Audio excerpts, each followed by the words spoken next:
Welcome to Scriptonite Reacts. I'm Scriptonite. We've got a major update about the finale of The Leftovers. Can we have an excitement klaxon, please? An excitement klaxon, please. So, couple of weeks, we are going to be done with The Leftovers. It's going to be over. So you need to know two things. One, if you become a $7 a month patron by the end of June, then you will have access to a full picture-in-picture version of my reaction to the finale. If you go into July, it's too late. You won't be counted as a patron in time. So become a $7 patron by the end of June. That is June 30th, 2018. And you will be sent by me a link to view a full picture-in-picture reaction from me to the whole of The Leftovers finale, which I think is going to be pretty cool, because I'm still going to keep things like the inserts, and you'll get my review and everything else. It's going to be a really cool video. You want it. Here's how to get it. Become a $7 a month patron by the end of June 30th. And it's all yours. Second thing, number two, if you become a $1 a month patron, and if you're already a $7 or higher patron, become any kind of patron at all, and you get to vote on the poll for which show I react to next. And that poll is going to go up next week. So it's really worth getting on it. Go to Patreon now. I'm going to put the little thing in the description box, but it's www.patreon.com/Scriptonite. Very simple. Get over there now. Become a $1 patron, vote in the poll. Become a $7 patron, get access to that full picture-in-picture reaction of The Leftovers finale. I'm so excited! So with all that done, thank you for supporting the channel. Thank you for watching. I'm having so much fun, and I never want the show to be over. It will have to be, so let's end it in style. Until next time, bye.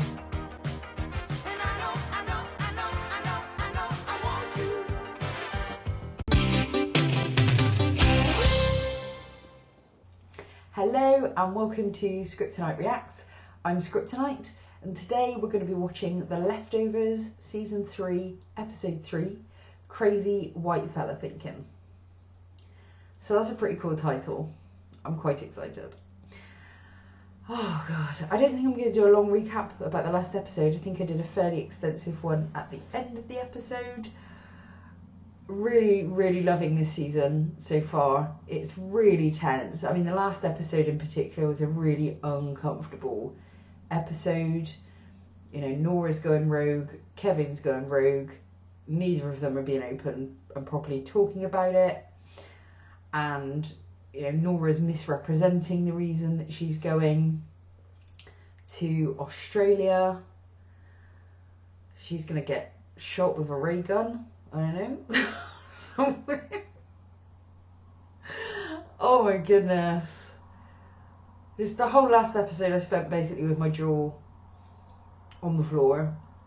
And everything I've loved about the previous seasons is already present in this season. I have a feeling it's going to be really big, this one. This season feels like it may be the darkest season that we've had yet. I mean, obviously 2 was pretty dark. But I feel like they're really going to take us on a trip, figuratively and literally, with this season. And I'm in. I'm fully paid up member of the Let's Go Make This Trip Brigade. Just fun. Anyway, I'm gonna be quiet now because I will watch this episode. So let's have at it.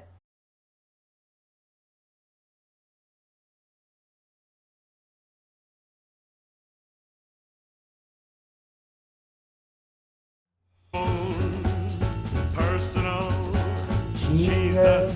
What? Someone to hear your prayers. Someone cares.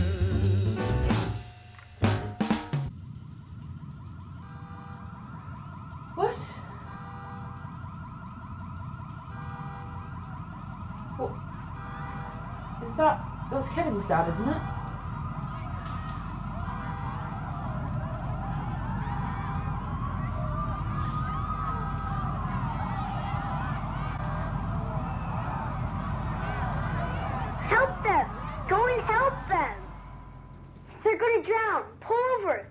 coming up.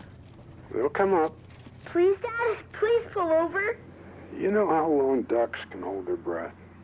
No. As long as it takes for you to stop looking at them. Then pull over and let's look. There they are. They're okay. They're okay. And there you have it, folks. The ducks are alive and well. Kevin Garvey Jr. reporting. Oh, Kevin Garvey Jr. reporting.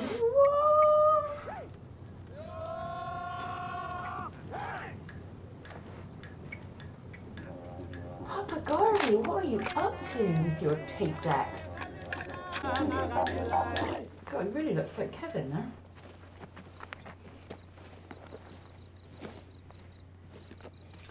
No respect for the no entry sign there. What are you, a fucking park ranger now?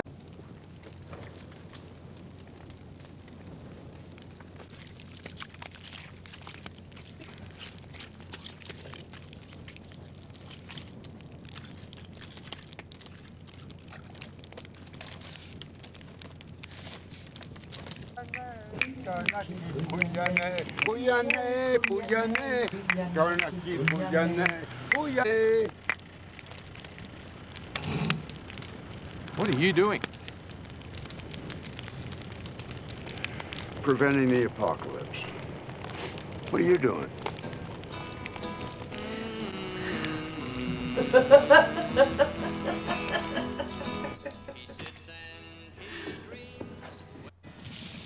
This Trying. is a song line. Is it? You don't get to keep that. Strict. The mic. Okay, that's fine, but the player. Can I have it back, please? Please? It's his personal property. Give the man his tape.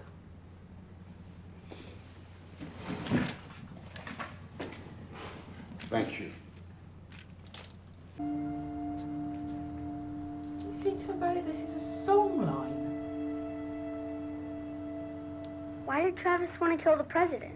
Travis didn't want to kill anyone. He's not real. I don't get it. Travis is pretend. He's in a movie. John is real. And that's how he got the idea.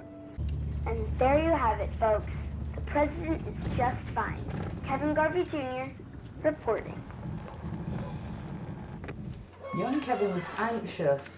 I'm looking for a friend, Christopher Sunday. Maybe you have an address for him. You need to talk to Sharon. Okay. Who's Sharon? She's a liaison to the indigenous community. All due respect, friend, I don't need a liaison. I'm a member of the indigenous community.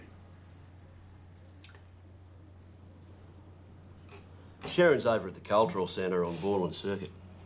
Anything else? Yeah. I had my mail forwarded. May I see some ID? Unfortunately, I lost it. But I can tell you the return address. One Matthew Jameson, Miracle, Texas, U.S. of A.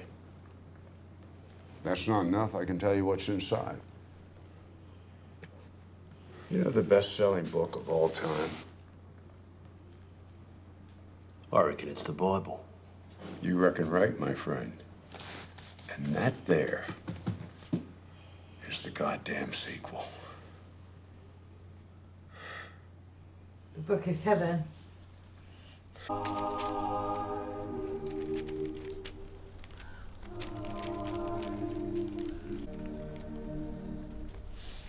that 1972 National Geographic again. May 1972.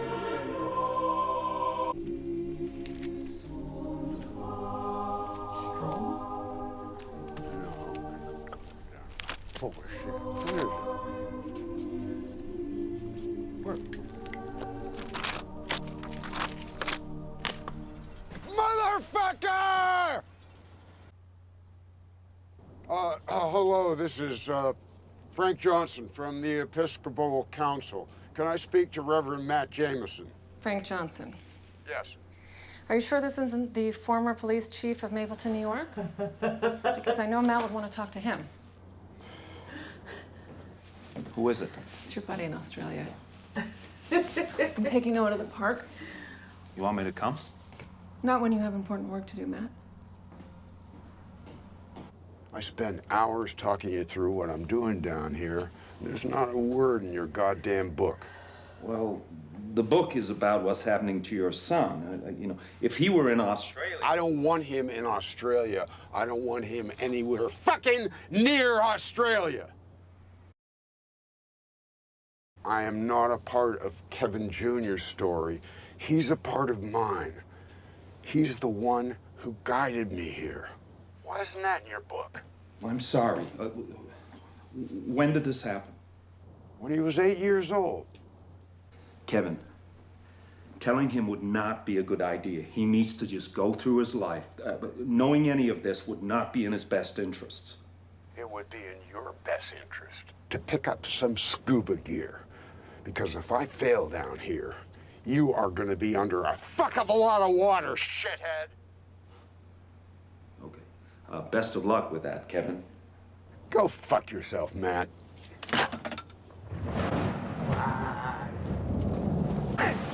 These prophets can be real demons, huh?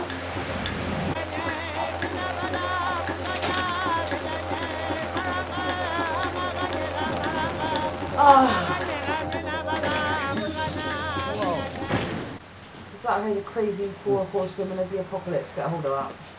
Excuse me, Sharon around? She's in the crapper. Crapper. Hello. Is that Snake Papunya? It is indeed. How'd you guess? Oh, I'd know Papunya anywhere. They have a very precise style. Actually, I painted it myself. You did not. I did.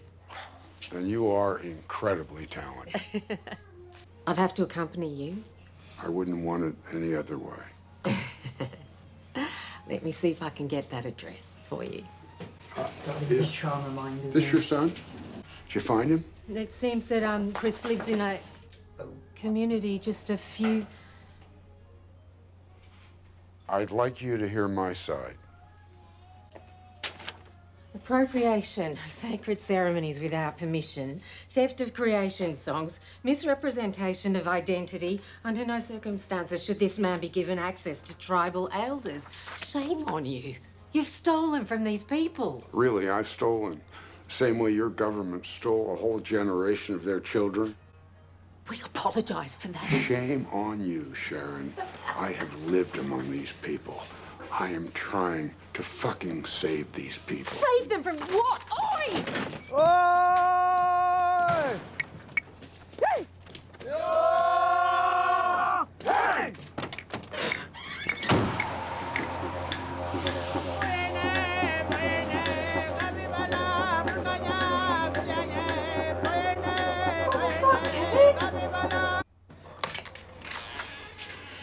Nayorun tubar muramuran garne kenyimi nayantu Christopher Sunday.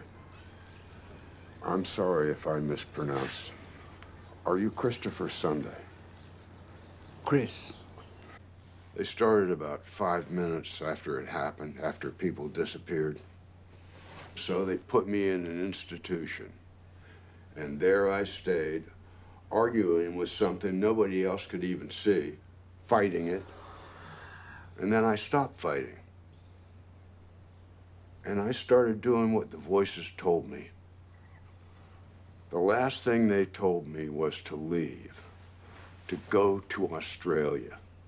Bought a ticket for Verdi, put on a nice suit, and I'm on my way from the hotel when this guy, this hippie with a red headband, walks right up to me and says, "Do you want to talk to God?"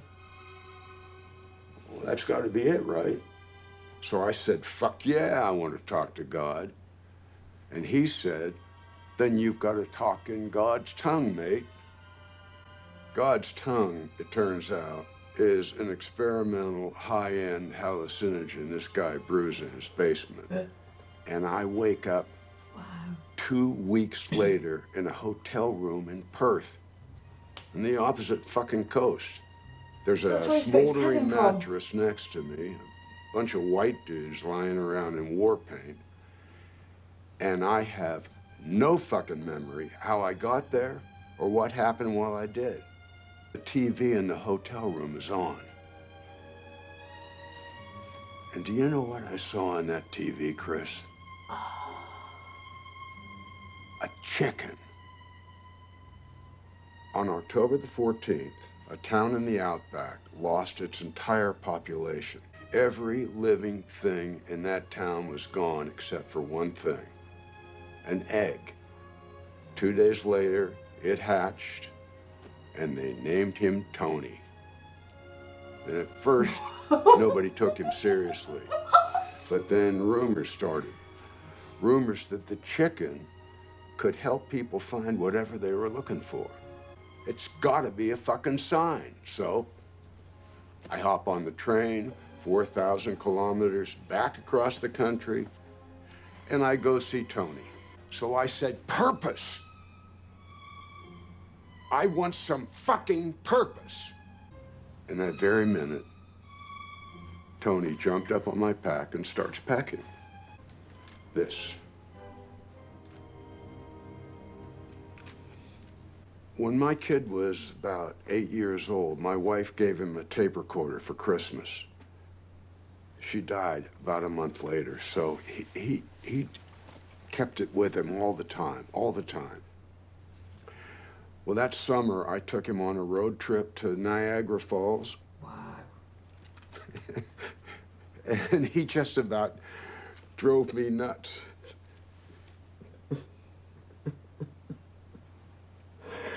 Recording everything we said. We're safe. Please, Daddy, just sing it. The itsy bitsy spider climbed up the water spout. Down came the rain and washed the spider out. Out came the sun and dried up all the rain. And the itsy bitsy spider climbed up the spout again. You did it.